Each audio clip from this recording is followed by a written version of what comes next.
Et donc ce jeune homme, il était venu dans l'île de Wight pour se suicider. Il était allé au Beniguet, c'est-à-dire à un endroit un peu reculé, c'est tout à fait la pointe de l'île, et il s'était tué là. Et la question a été posée par les autorités, est-ce qu'on peut l'enterrer dans le cimetière de Wight?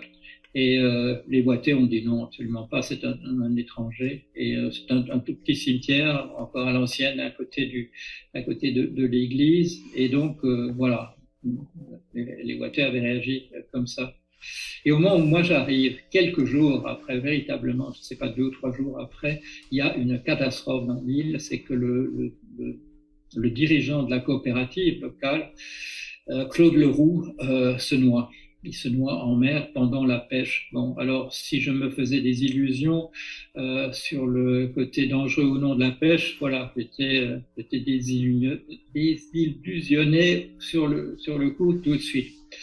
Et là, avec une catastrophe de ce type-là, une communauté se referme un peu sur elle-même et plutôt, c'est pas qu'elle est hostile aux étrangers, mais voilà, on est entre nous. Qu'est-ce que c'est que ce jeune gars qui est là depuis 3 jours et qui vient à l'enterrement, et voilà. D'autant que l'enterrement était quelque chose de tout à fait poignant. Je vais essayer de le dire. J'ai toujours du mal à le dire sans être ému, mais je vais essayer de le dire. Je suis quand même là. Je connais bien les gens déjà désormais parce que je leur ai parlé quelques fois, les gens de l'écloserie. L'écloserie, on fait des petits bébés homards. Et nous sommes là devant l'église où on va enterrer ce monsieur qui a quoi? Il a 30 ans, quelque chose comme ça. Il avait 2 petits-enfants, il a une épouse. Et on attend devant l'église de pouvoir entrer. Et il y a un murmure dans la petite foule qui est là. Il y a des gens qui sont venus du continent aussi, de France. Voilà, des autorités de la pêche, bien entendu, des gens de la caisse maritime. Et un murmure dans la foule. Regardez la maman de Claude qui arrive. Et la maman de Claude, elle a mis sa robe de mariée. Et on est encore en Bretagne traditionnelle, on est en 1972. C'est une de ces splendides robes en velours noir avec des décorations rouges. On met pas une robe comme ça pour un enterrement, même dans la Bretagne traditionnelle. Mais tout le monde dit, elle sait que c'est sa plus belle robe. Et dans l'église aura lieu quelque chose que j'ai jamais vu dans une église non plus, un murmure des pécheurs quand dans son homélie, le prêtre, et les prêtres évidemment ils sont du continent, c'est des Français, utilisent des formules à la va-vite, des formules standards, etc. Il n'y a pas un mot pour la famille, il n'y a pas un mot pour les enfants, c'est blablabla, etc. Bon, je dirais le genre de choses qui ont donné une mauvaise image à l'Église à certaines époques. Et un murmure, voilà, de ces pécheurs qui sont des gens. À l'époque, tout le monde va à l'église. Quand un homme n'est pas à l'église ou une femme n'est pas à l'église le dimanche, pendant le lundi, on parle que de ça. Qu'est-ce qui s'est passé? Il est malade, elle est malade, etc. Voilà, à cette époque-là. Et voilà. Et donc, je suis là dans une communauté qui est en deuil. C'est une communauté pauvre, il faut bien le dire. L'année où je suis là, Watt est en train, les 18 mois que je suis là, Watt est en train de devenir riche. Et Watt est en train de devenir riche par des miracles de la technologie, c'est-à-dire c'est le radar qui permet d'aller pêcher quand il y a du brouillard, et de pouvoir revenir voilà, sain et sauf.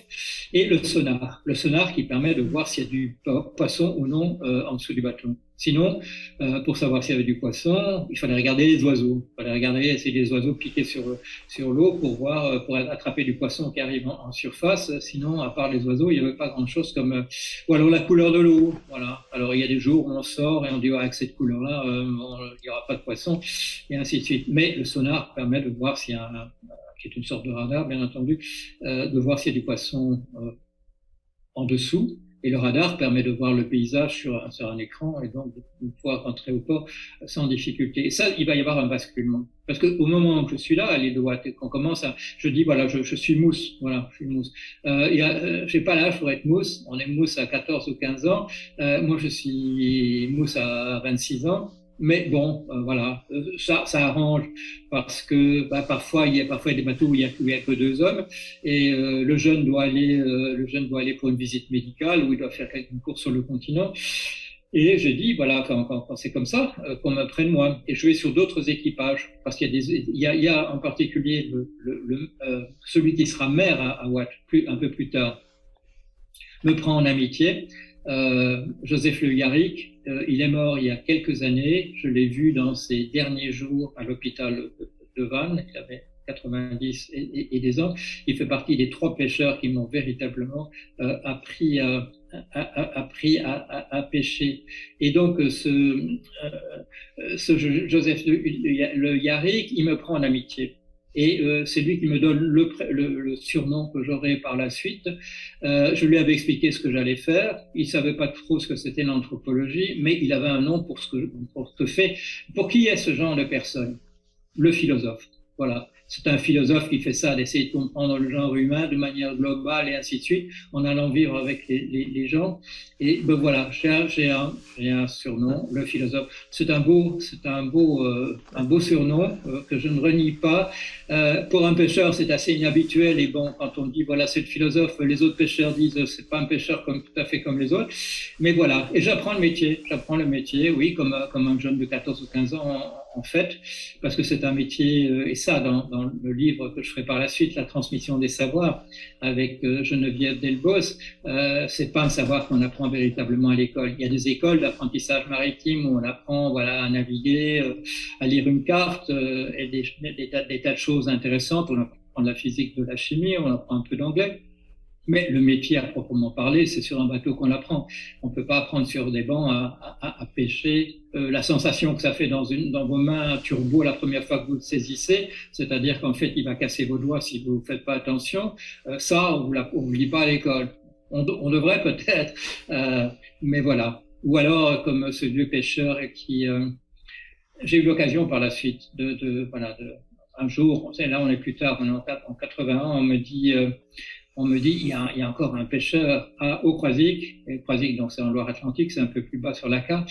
Il y a encore un pêcheur au Croisic, Jean-Marie Le Ouédé, qui a fait la pêche à la sardine à la voile. Bon, oh là, je dis oui, ça c'est intéressant, parce que la voile,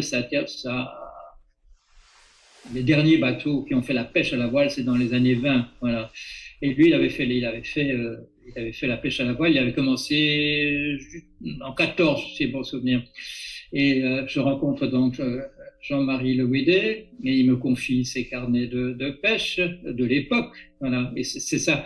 C'est dans ces carnets de pêche il y aura une anomalie qui me fera lui poser une question qui me fera finalement, de fil en aiguille, remettre en question entièrement la loi de l'offre et de la demande. C'est grâce à lui, Jean-Marie Le Ouédé.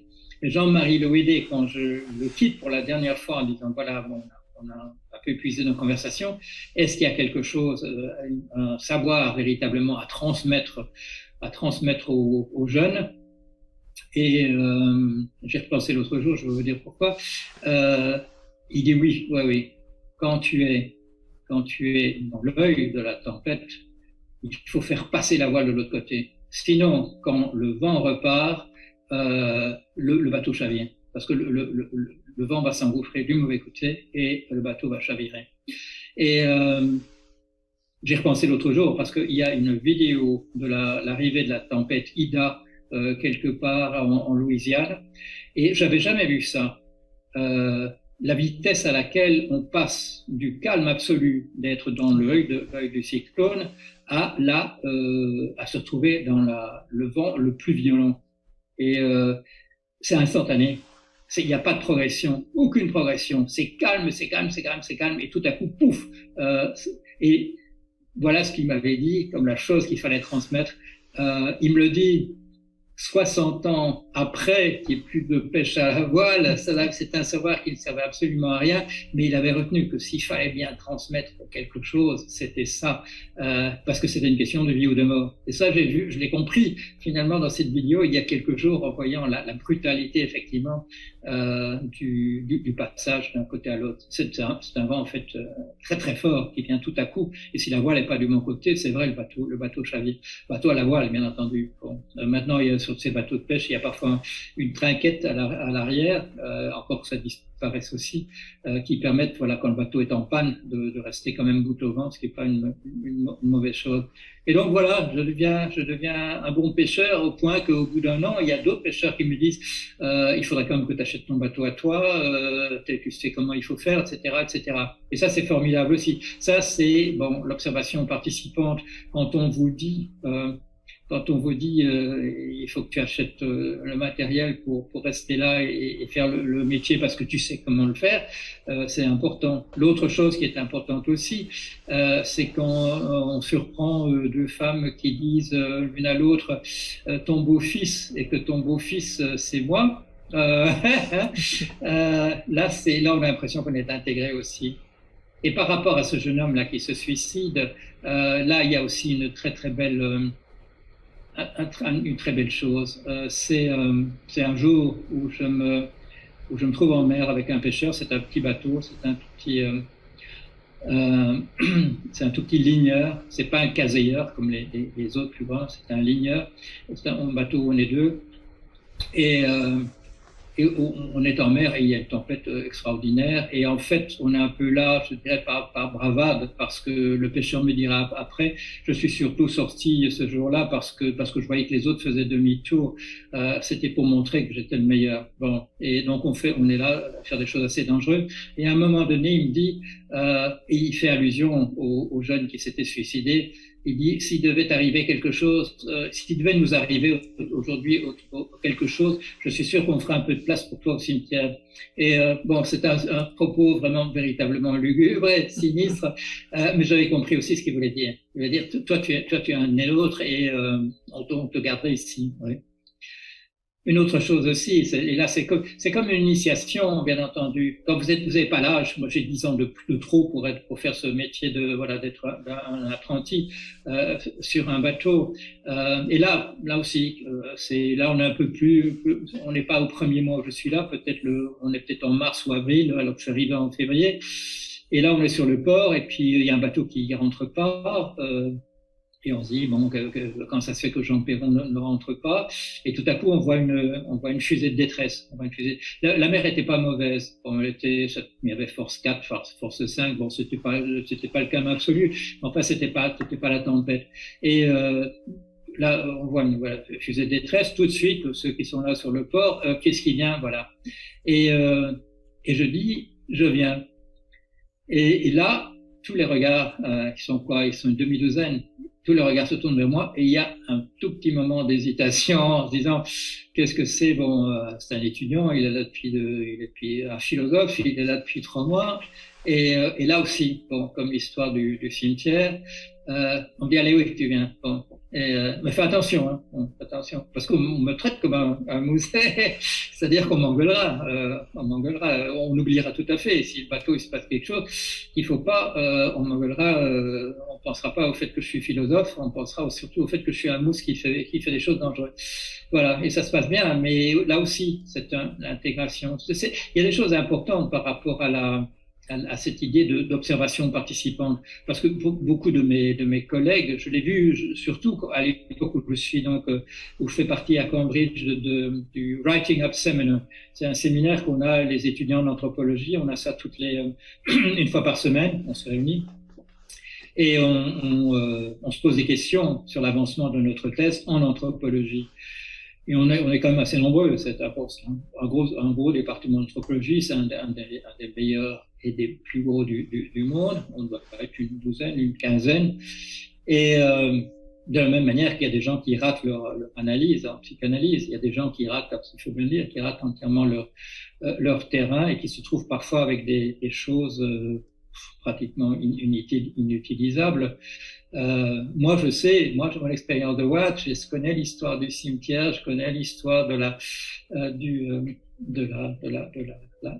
pêche en mer, mais j'ai des camarades, j'en ai un en particulier qui a fait un travail en Sibérie et qui avait toujours quelqu'un à côté de lui, voilà, prétendument un interprète, en fait, un espion, qui recueillait, qui nous expliquait le matériel qu'il avait recueilli, quelques petites histoires, des trucs folkloriques ici et là, enfin, pas quelque chose de l'ordre d'une expérience comme celle que j'avais pu avoir, ou alors une fille qui s'est fait complètement rouler.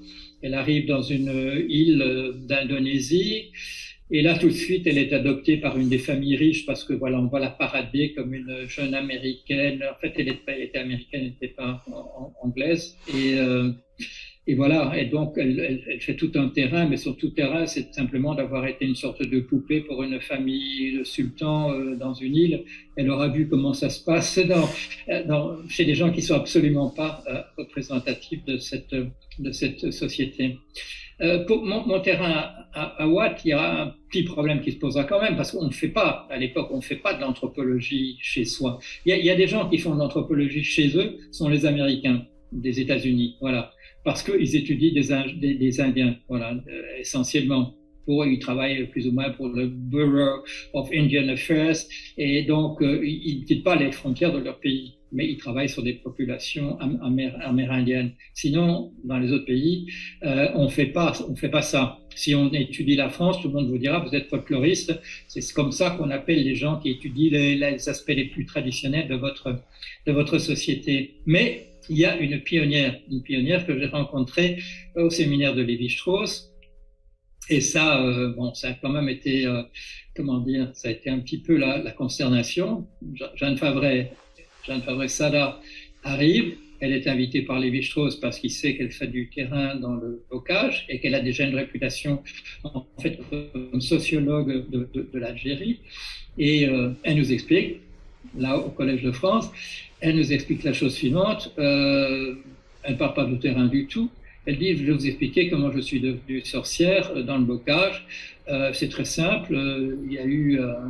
Je suis arrivé là-bas et il y a eu un accident grave de voiture. Et mes deux enfants s'en sont sortis de justesse. Et une voisine m'a rapidement dit, c'est parce que il n'y a pas de problème. Racontez un petit peu où vous en êtes. Elle dit, je suis dans un divorce un peu tendu avec mon mari. Et la voisine dit, écoutez, il faut aller voir une spécialiste. On va voir la spécialiste. Le spécialiste dit, non, c'est un ensorcellement de votre mari, c'est clair. Et qu'est-ce qu'on fait dans ce cas-là? Il faut faire de l'anti-sorcellerie, il faut renvoyer les sorts, etc. Et c'est comme ça, dit-elle, voilà, que je suis en train d'apprendre la sorcellerie. Et tout le monde voit qu'elle est absolument sérieuse. Elle dit pas, je fais un terrain pour étudier la sorcellerie dans le bocage mayennais. Elle dit, je suis en train d'apprendre ça et je vais vous expliquer. Et là, on se regarde tous en se disant, là, on est du côté de Castaneda. Bon, on parle beaucoup de Castaneda à l'époque.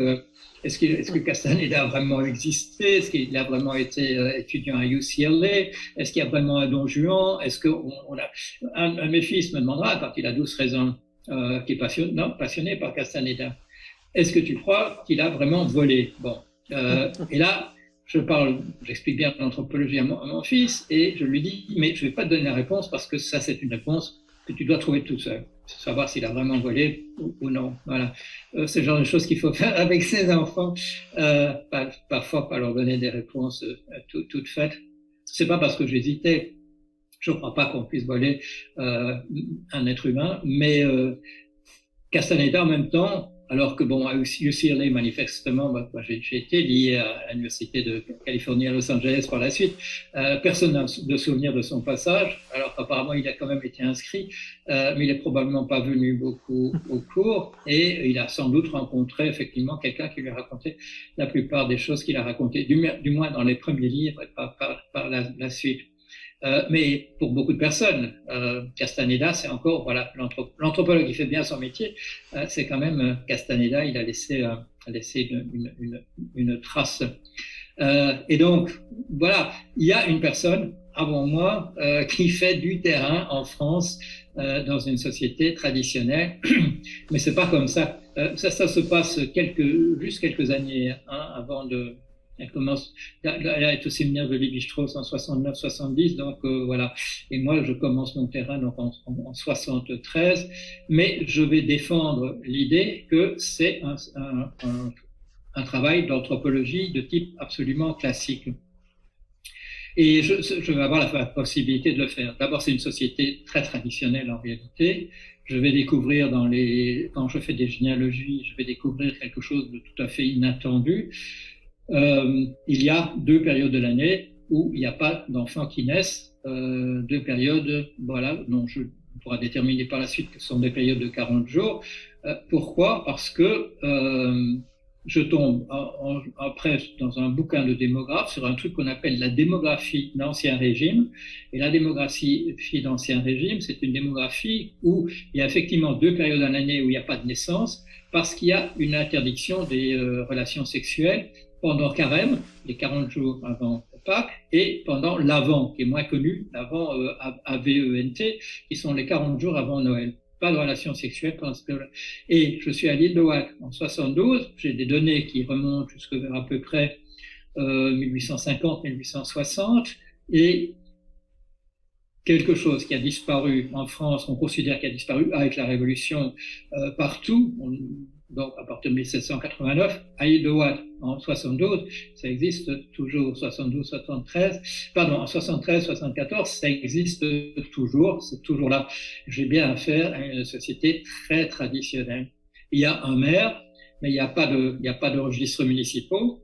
Ce sont les registres paroissiaux qui font toujours office de registres municipaux. Il y a un maire, mais et là, il y a encore récemment, on a interrogé un vieux recteur de l'île, parce qu'on dit pas le prêtre, on dit pas le curé, on dit le recteur, et il tenait toujours ce même discours. Oui, mais c'est parce que le pêcheur, il parle du maire à cette époque. Oui, mais il est tout le temps en mer, puis de toute manière, ça n'intéressait pas. Le prêtre avait toujours une justification pourquoi c'était lui qui dirigeait toute la communauté. Et moi, j'ai sans doute assisté au premier vent de révolte, parce qu'on avait, les Boiteux avaient une très très bonne opinion du recteur précédent, celui-là, l'abbé Marquet, voilà, une véritable révérence. Personne ne lui reprochait de diriger la société. Mais à l'époque de Leplé, à la fin du 19e siècle, il y avait un petit livre qui avait été écrit sur l'île d'Ouat et l'île de Dic, qui se trouve à côté, deux théocraties. Donc à la fin du 19e siècle, les gens autour de Leplé, donc un des fondateurs de la sociologie moderne, mais dans une vision extrêmement chrétienne, catholique et chrétienne, décrivent ces îles comme une théocratie, c'est-à-dire comme les réductions du Paraguay, comme un endroit qui est dirigé directement par Dieu. Et en 73, 74, j'assiste encore à ça, avec le moment de l'apparition d'une certaine richesse matérielle et de contestation. Première fois, la contestation du curé. Et on me dit récemment, personne qui va à l'église. À cette époque-là, je rencontre un jeune prêtre qui aime bien être dans l'île et dont le rêve est de devenir recteur de l'île de Watt. Et il le deviendra, recteur de l'île de Watt. Mais malheureusement pour lui, il deviendra recteur de l'île de Watt. Et j'en lui ai parlé à l'époque. Il n'y a plus personne qui vient à l'église. Il est devenu recteur au moment où plus personne n'allait à l'église. Et donc voilà, je fais un terrain dont je suis content. C'est une expérience formidable. J'avais dit à mon psychanalyste, je veux faire bouger mon corps. Et là, je l'ai fait bouger. C'était du solide, c'était du sérieux. C'était un métier extrêmement dangereux. J'en avais eu, voilà. Il y a les accidents à la pêche. C'est en général, c'est mortel. Voilà, pas de cadeau. Bon, on peut se faire manger un doigt par un congre ou bien couper par un homard, une pince de homard, c'est extrêmement fort. Hein, et ces animaux-là, un congre, même encore depuis déjà 5 minutes sur le pont du bateau, c'est un animal encore extrêmement dangereux. Même un turbo, la force du turbo, j'en ai parlé, c'est extraordinaire, on n'imagine pas. Un bateau, un poisson qui sort de l'eau est extrêmement, a une force. Après, il est tout raplat parce qu'il n'a plus d'air, mais voilà. Et donc, un terrain dont je suis très content, qui va me permettre de rédiger ma thèse.